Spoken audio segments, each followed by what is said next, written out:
இன்னைக்கு வந்து second highest salary LeetCode problem solve பண்ணலாம். இங்கே வந்து மீடியம் ப்ராப்ளம் தான். இதை என்ன கொடுத்துருக்காங்கன்னா ஐடி அண்ட் சேலரி கொடுத்துட்டாங்க. எம்ப்ளாயி அப்படிங்கிற டேபிளில் நம்ம என்ன பண்ணணும்னா இந்த எம்ப்ளாயி அப்படிங்கிற டேபிளில் செகண்ட் ஹையஸ்ட் சேலரியை ரிட்டர்ன் பண்ணணும். இன்கேஸ் அங்கே செகண்ட் ஹையஸ்ட் சேலரி வந்து இல்லை அப்படின்னா அந்த இடத்துல நம்ம நல்லுன்னு சொல்லி ரிட்டர்ன் பண்ணணும். இதுதான் வந்து அவங்க கொடுத்துருக்க ப்ராப்ளம். இதுக்கு நம்ம சொல்யூஷன் எழுதணும்னா செலக்ட் from employee. ஸோ என்ன செலக்ட் பண்ணணுங்கிறது லாஸ்ட்டில் எழுதுவோம். Select star from employee. இங்கே வேர் கண்டிஷனில் நம்ம என்ன கொடுக்கலாம்னா வேர்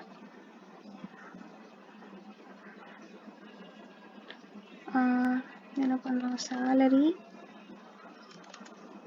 நாட் இன் அப்படின்னு கொடுத்துட்டு இதுக்குள்ளே நம்ம என்ன பண்ணலாம்னா ஒரு செலக்ட் ஸ்டேட்மெண்ட் இன்னர் query எழுதுனா select maximum of salary, select maximum of salary from employee. இங்கே நம்ம எதை செலக்ட் பண்ணலாம்னா select maths of salary.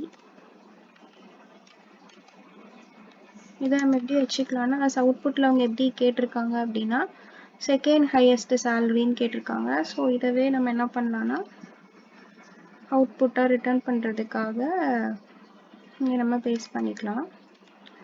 So இது வந்து எதுக்குன்னா மேக்ஸிமம் ஆஃப் சேலரி இப்போது நாட்டின் அப்படின்னு கொடுத்துட்டோம்னா ஃபஸ்ட்டு ஹையஸ்ட் சேலரி போயிடும். ஸோ இங்கே இந்த queryக்காக நம்ம என்ன கிடைக்கும்னா செகண்ட் ஹையஸ்ட் சேலரி தான் வந்து நமக்கு மேக்ஸ் சேலரியாக கிடைக்கும். ஸோ ஜஸ்ட் நம்ம இதை ரன் பண்ணி பார்க்கலாம்.